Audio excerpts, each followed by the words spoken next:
ब्रह्ममुरारिसुरार्चितलिङ्गं निर्मलभासितशोभितलिङ्गम् जन्मज दुःखविनाशकलिङ्गं तत्प्रणमामि सदा शिवलिङ्गम्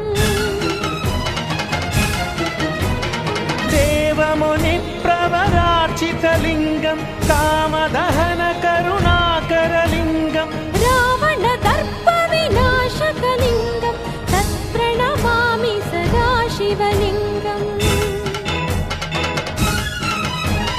सर्वसुगन्धसुलेपितलिङ्गं बुद्धिविवर्धनकारणलिङ्गम्